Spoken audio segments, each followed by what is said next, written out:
Hai Sobat Rebahan, selamat datang di channel hiburan Kamar Rebahan. Armin akan membacakan kelanjutan sebuah cerita novel yang sangat seru, yang sangat menarik, yang sangat menghibur, yang sangat layak untuk diikuti dari awal hingga akhir. Sebuah cerita novel yang berjudul The Story of Chen. Tetapi sebelum melanjutkannya, pastikan kalian sudah subscribe channel ini dan aktifkan lonceng notifikasinya agar tidak ketinggalan jika admin upload video terbaru. Jika kalian menyukai cerita seperti ini, jangan lupa like, jika berkenan share juga ke teman-teman lainnya agar teman-teman lainnya juga mendapatkan informasi dan hiburan di channel ini. Baik, kita lanjutkan di bab ke 2087 bertepatan dengan part ke 433. Tadinya Song Tianming dan Song Rongyu sudah hampir tuli mendengar Yi Chen akan memanggil Tuan Besar Song. Keduanya gemetar hebat.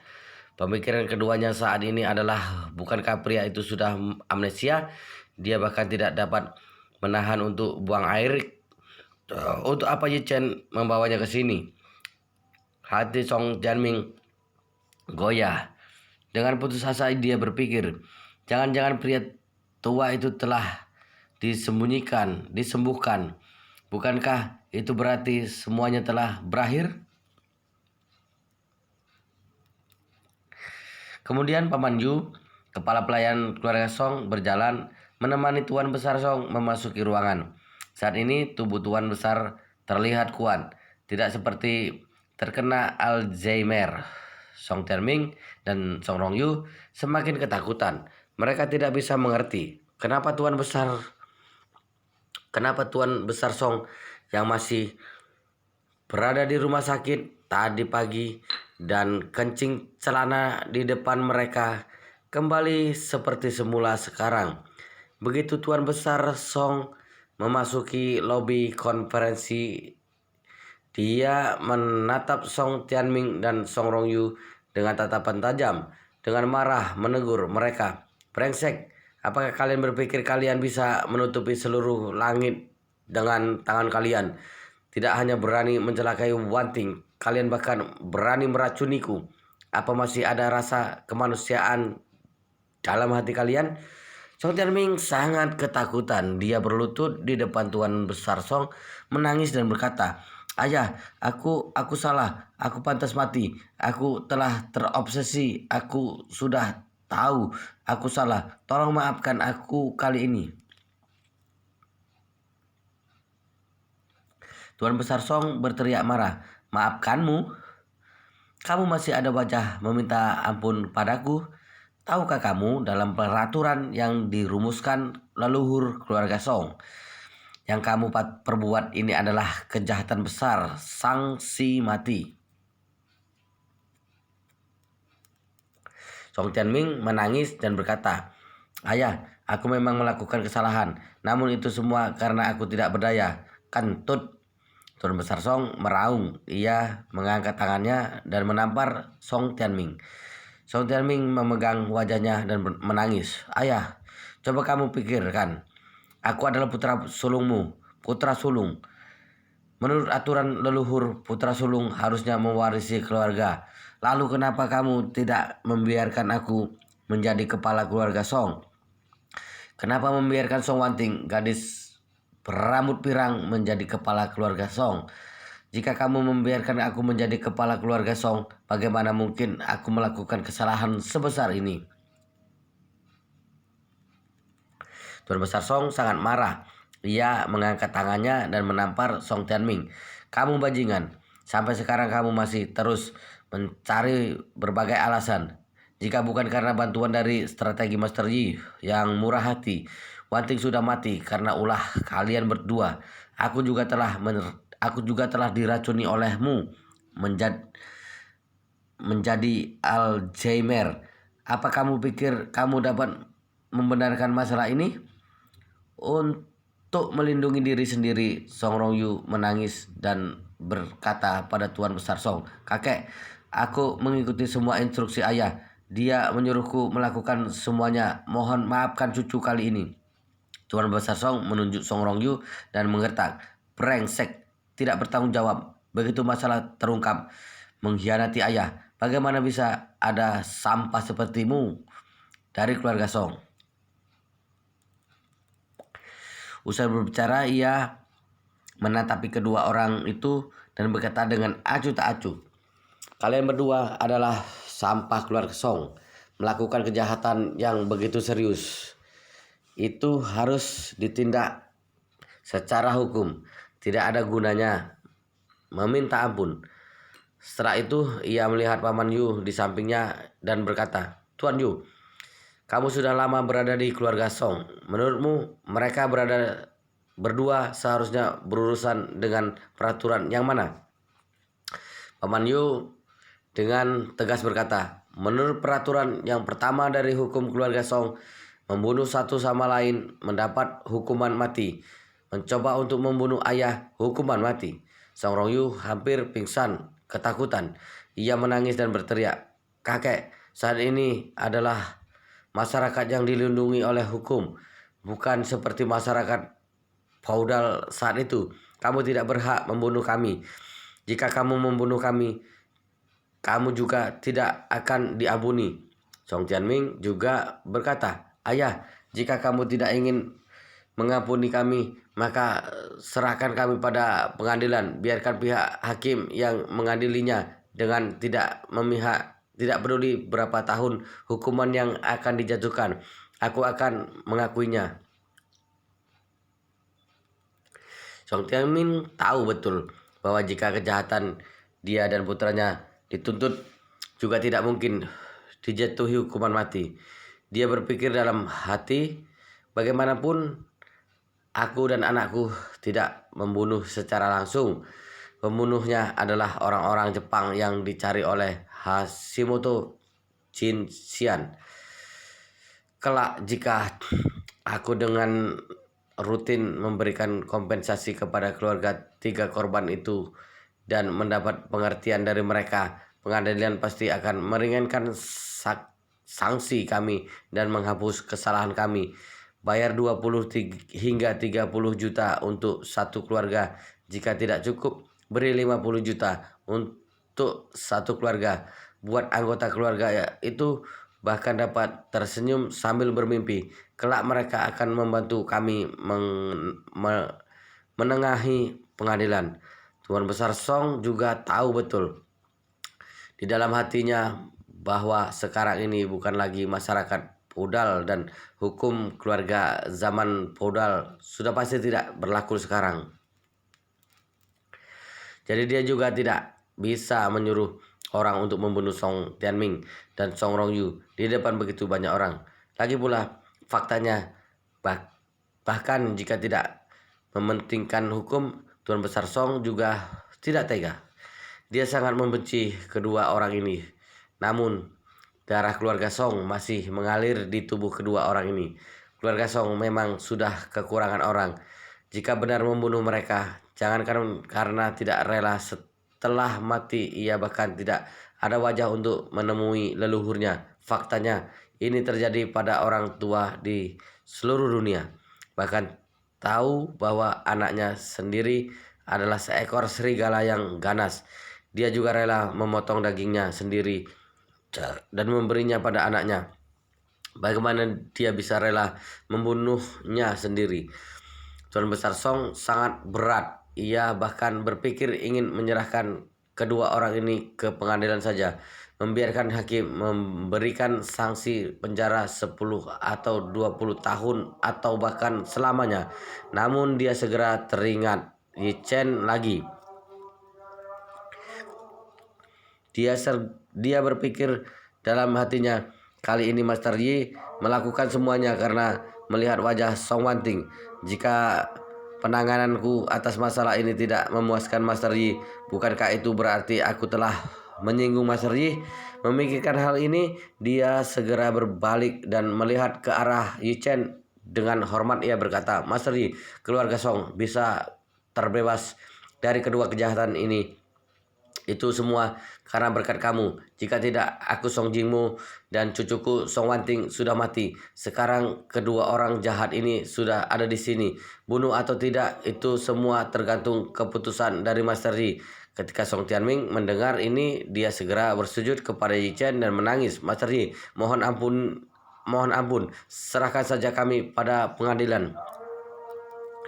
Song Rong Yu menangis dengan getir dan memohon, Master Yi, kami berdua tidak pantas untuk menghabiskan waktumu. Serahkan saja kami pada pengadilan. Biarkan pengadilan yang menghukum kami.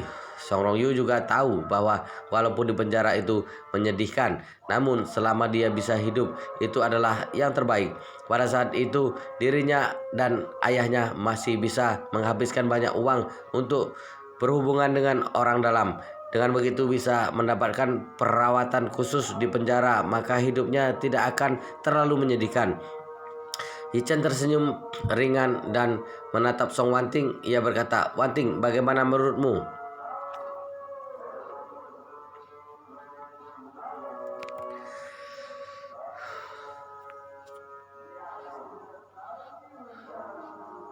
Hati Song Wanting juga penuh dengan keterikatan saat ini. Tentu saja ia membenci Song Tianming dan Song Rong Yu. Namun jika benar ia membiarkan dirinya untuk memutuskan hidup dan mati mereka, aku benar-benar tidak ingin membunuh mereka. Di satu sisi, bagaimanapun mereka adalah saudara, memiliki hubungan darah. Di sisi lain, melakukan keputusan yang terlalu berat itu akan membuat kakek sedih. Song Wanting sangat mengerti kakeknya. Dia tahu bahwa kakeknya sangat tegas. Saat ini juga sangat membenci paman dan kakak sepupunya. Namun dia juga tahu bahwa di dalam hati kakek, darah selalu lebih kental dari air. Dia benar-benar tidak ingin menggunakan hukuman mati untuk menghukum paman dan kakak sepupunya. Memikirkan ini, memandang Yi Chen dan berkata dengan tulus, Master Yi, meskipun mereka telah melakukan banyak hal yang salah, bagaimanapun juga mereka adalah bagian dari keluarga Song, juga merupakan saudara yang memiliki hubungan darah denganku. Aku masih berharap kamu bisa tetap memberikan nyawa kepada mereka. Begitu kata-kata ini dicetuskan, 3 orang di lokasi menghela napas lega. Selain Song Tianming dan Song Rong Yu, Tuan Besar Song Jimo juga tidak terlalu banyak membicarakan Song Tianming dan Song Rong Yu. Kata-kata Song Wanting bagaimana sudah menyelamatkan nyawa mereka. Dan bagi Tuan Besar Song, ia sangat takut Song Wanting akan membunuh keduanya karena dendam. Namun di depan Yi Chen, dia juga tidak berani mengatakan apapun untuk menyelamatkan nyawa keduanya. Jadi nyawa kedua orang ini sepenuhnya ada di tangan Song Wanting. Saat ini mendengar Song Wanting berkata seperti itu, tentu saja dia menghela napas lega. Song Tianming bersujud ke arah Song Wanting dan mengetukkan kepala. Ia berkata, Wanting, terima kasih tidak membunuhku. Paman akan mengingat selamanya. Song Rong Yu juga menangis dan berkata, Wanting, terima kasih atas kebaikanmu. Yi Chen juga sudah menebak hasil ini sejak awal. Ia memandang Song Tianming dan Song Rong Yu dengan datar berkata, karena Wanting telah mengatakan untuk memberikan nyawa kepada kalian, maka tentu saja aku akan menghargai keputusannya. Berbicara sampai di sini, Yi Chen berkata dengan tegas, tapi seperti kata pepatah, dosa hidup tidak dapat diampuni. Walaupun nyawa kalian berdua telah diselamatkan, namun kalian tetap harus diberikan hukuman. Song Tianming buru-buru berkata, Master Yi, aku dan Rong Yu bersedia untuk menyerahkan diri ke kantor polisi sekarang. Biarkan pengadilan yang memutuskan segalanya. Song Rong Yu juga mengangguk. Iya Master Yi, aku dan ayahku akan menyerahkan diri sekarang juga. Yi Chen mencibir.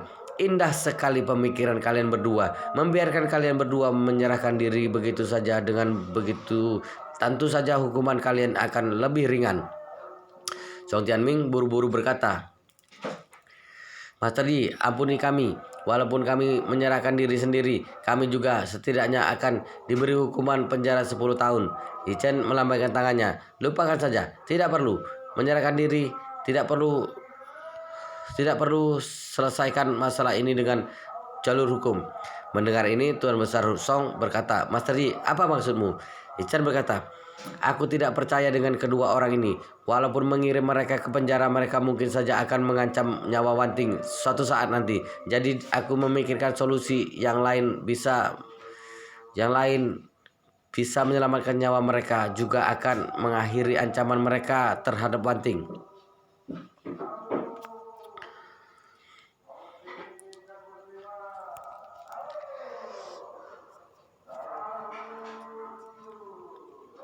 Song Tianming dengan gugup bertanya, Master Yi, apa solusi yang kamu maksud?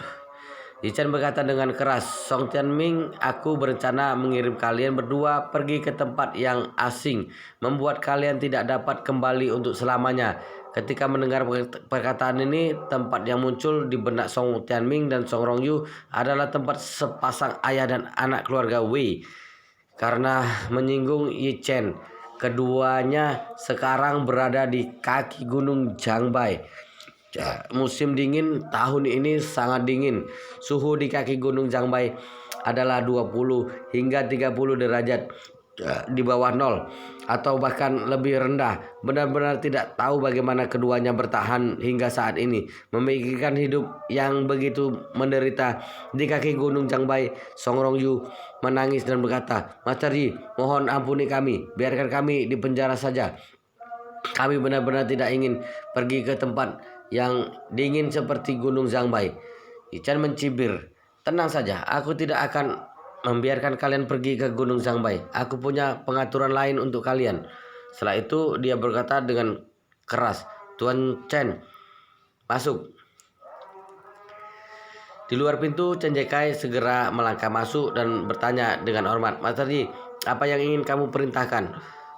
Yi Chen berkata, Tuan Chen, aku mendengar bahwa kamu berinvestasi di tambang berlian di Afrika sebelumnya. Benar, Chen Jekai mengangguk dan berkata, aku berinvestasi tambang berlian di tambang berlian itu berada di Sierra Leone, Afrika. Yi Chen bertanya padanya, bagaimana lingkungan di sana? Chen Jekai tersenyum dan berkata, tempat itu berada di Afrika Barat, salah satu negara paling tidak berkembang di dunia, telah menduduki peringkat paling akhir selama bertahun-tahun, sangat miskin hingga tidak dapat dibayangkan, dan juga iklim negara itu sangat buruk, termasuk iklim tropis. Suhunya sangat tinggi sepanjang tahun, suhunya tertinggi di atas 40 derajat dan suhu terendah 15 derajat. Katanya 8 dari 10 pria di sana celananya basah, dan tempat itu banyak nyamuk dan segala penyakit menular. Jika bukan karena masih ada tambang berlian di sana, aku rasa sudah berakhir kehidupan sejak lama. Ketika Song Tianming dan Song Rongyu mendengar ini, mereka gemetar ketakutan. Yi Chen tersenyum dan berkata, jika begitu, bukankah Sierra Leone ini benar-benar tempat yang bagus untuk pengasingan? Setelah mengatakan itu, ia menunjuk Song Tianming dan Song Rongyu. Ia tersenyum dan berkata, begini saja Tuan Chen, kamu bawa kedua orang ini ke Sierra Leone. Aturkan tambang berlian untuk mereka. Biarkan mereka menjadi pekerja di sana. Beri makan dan tempat tinggal. Namun tidak boleh berikan sepeser uang pun untuk mereka. Makanan dan tempat tinggal mereka harus sama persis dengan pekerja yang lainnya. Lalu siapkan orang untuk mengawasi mereka dalam 20 tahun ini. Mereka tidak boleh kembali. Apakah mereka dapat kembali setelah 20 tahun kemudian? Itu tergantung dengan kinerja mereka dalam 20 tahun ini. Begitu kata-kata ini dilontarkan, Song Tianming dan Song Rongyu hampir pingsan. Song Tianming menangis dan berkata, Master Yi, ampuni kami jika kami berdua pergi ke tempat menyedihkan seperti Sierra Leone. Kami akan mati tertular penyakit, setidaknya hanya dapat bertahan berbulan-bulan. Lebih baik menembak kami mati secara langsung. Chen Jekai tersenyum dan berkata, Tuan Song, jangan khawatir, meskipun Afrika memang sangat terbelakang, kami pengusaha Cina yang berinvestasi di Afrika masih sangat manusiawi. Kami memiliki dokter profesional di setiap lokasi konstruksi. Stok obatnya juga sangat mencukupi, yang pasti bisa menjamin kesehatanmu. Song Rongyu menatap dengan keras, aku tidak ingin pergi ke Afrika, aku tidak ingin pergi ke Sierra Leone, aku tidak ingin pergi ke tempat hantu itu untuk menggali tambang berlian. Aku mohon, penjarakan saja aku adalah orang kriminal, biarkan hukum yang menghukumku. Aku mohon. Song Tianming juga ikut meminta ampun. Master Yi, aku mohon padamu, penjarakan saja kami. Yi Chen mencibir. Apakah kamu berpikir kamu masih memiliki hal untuk memilih mimpi? Segera dia memandang Chen Jekai dan memerintah, Tuan Chen, atur bawahanmu untuk membawa mereka pergi. Siapkan pesawat untuk membawa mereka ke Sierra Leone segera mungkin. Lebih baik langsung pergi pada sore hari ini.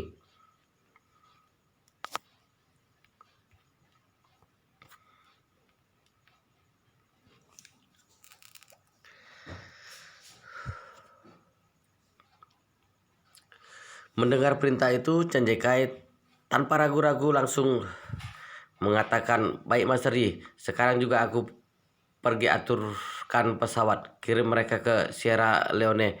Tiba saat itu, atur personil khusus untuk menjaga mereka selama 24 jam. Pasti tidak akan membiarkan mereka memiliki kesempatan untuk kabur. Chen mengangguk puas, menunjuk Hashimoto Shinshan yang ada di sebelahnya, mengatakan, oh ya, sekalian antar orang Jepang ini ke sana. Hashimoto Shinshan mendengar kata-kata ini langsung ketakutan hingga menangis, terisak-isak sambil memohon, Tuan Yi, masalah ini sepenuhnya disebabkan oleh ayah dan anak bermarga Song itu. Mereka berdua adalah dalangnya. Aku hanya seorang pesuruh saja. Bagaimanapun Anda tidak boleh mengantarku pergi ke Sierra Leone. Aku mohon Anda lepaskan aku saja. Shinchan sambil mencibir berkata, Hashimoto Shinchan, kamu pikir kamu bukan dalangnya sehingga tidak perlu bertanggung jawab? Aku beritahu kamu, sifatmu sama buruknya dengan mereka berdua. Selesai berbicara, Yi Chen berpesan pada Chen Jekai, Tuan Chen, setelah Hashimoto Shinchan ini tiba di Sierra Leone, semua perlakuan padanya harus disamakan dengan Song Tianming dan Song Rongyu. Tidak boleh ada pilih kasih sedikit pun. Paham tidak? Chen Jekai mengangguk tanpa keraguan sedikit pun dan berkata, Master Yi, Anda tenang saja. Aku pasti akan mengaturnya dengan baik. Chen menoleh dan melihat ke arah Song Jimu, bertanya, Tuan Besar, aku mengurusnya seperti ini. Apakah Anda puas? Tuan Besar Song menghabiskan sepanjang hidupnya berjuang di pasaran, tegas dalam melawan musuh, diam-diam dan memperingatkan diri sendiri. Begitu dirinya membalikkan situasi dalam hal ini, pasti tidak boleh berhati lembut. Tapi sungguh tiba saat genting, dia baru menyadari bahwa dirinya tidak bisa benar-benar berbuat sampai tak berperasaan. Lagi pula putra dan cucu kandungnya sendiri, jika sungguh sampai membunuh mereka, maka orang tua yang mengantar kepergian anak muda sulit dihindari. Itu untuk menjadi tragedi keluarga. Ini yang dinamakan segala-galanya. Harimau tidak akan memakan anak sendiri. Meskipun dari zaman dulu sampai zaman sekarang ada fenomena putra membunuh ayahnya, tapi jarang ada cerita tentang ayah yang membunuh anaknya diturunkan. Tuan Besar Song juga seperti itu. Meskipun seumur hidup mewah tidak terbatas, tapi pada akhirnya tetap sulit terhindar dari kata orang awam. Apa yang dimaksud orang awam? Orang awam adalah orang yang memiliki nafsu dan keinginan yang tiada habisnya. Yang paling penting adalah ikatan darah yang tidak bisa terputuskan. Itulah masalah yang mengganggu Tuan Besar Song. Justru karena ini dia baru bisa menyerahkan kedua orang itu pada Yi Chen yang menanganinya. Sekarang Yi Chen memutuskan untuk mengirim mereka ke Sierra Leone. Meskipun kondisi di sana sangat sulit, tapi bagaimanapun tetap mempertahankan nyawa murahan mereka. Ini juga membuat Tuan Besar Song merasa lega. Oleh karena itu, dia segera berkata pada Yi Chen dengan hormat, Master Yi, tidak peduli apa keputusan Anda, aku tidak memiliki keberatan sedikit pun. Yi Chen mengangguk lalu bertanya kepada Song Wanting, Wanting, apa kamu keberatan? Jika keberatan, silakan katakan saja. Yi Chen segera mengatakan, Master Yi, Song Wanting segera mengatakan, Master Yi, Wan Ting tidak keberatan, semua terserah padamu. Yi Chen lalu berkata, karena semuanya tidak keberatan, maka laksanakan sesuai ini saja. Tuan Chen, suruh orang bawa keluar mereka bertiga, jangan berada di sini mengganggu pemandangan. Chen Jakai segera memerintahkan beberapa orang berpakaian hitam bawa keluar mereka bertiga dan awasi dengan ketat, tidak boleh ada kesalahan apapun. Sudah paham? Sudah paham belum? Siap, sudah paham. Wow, luar biasa sekali guys, ceritanya sangat seru, sangat menarik, sangat menghibur, sangat membuat kita penasaran jika tidak mengetahui kelanjutannya. Tetapi sepertinya di part ini sampai di sini dulu, dan kita akan lanjutkan di part berikutnya di video selanjutnya. Pastikan kalian sudah subscribe channel ini dan aktifkan lonceng notifikasinya agar tidak ketinggalan jika admin upload video terbaru. Jika kalian menyukai cerita seperti ini, jangan lupa like, jika berkenan share juga ke teman-teman lainnya agar teman-teman lainnya juga mendapatkan informasi dan hiburan di channel ini. Baik, kita lanjutkan di part berikutnya di video selanjutnya.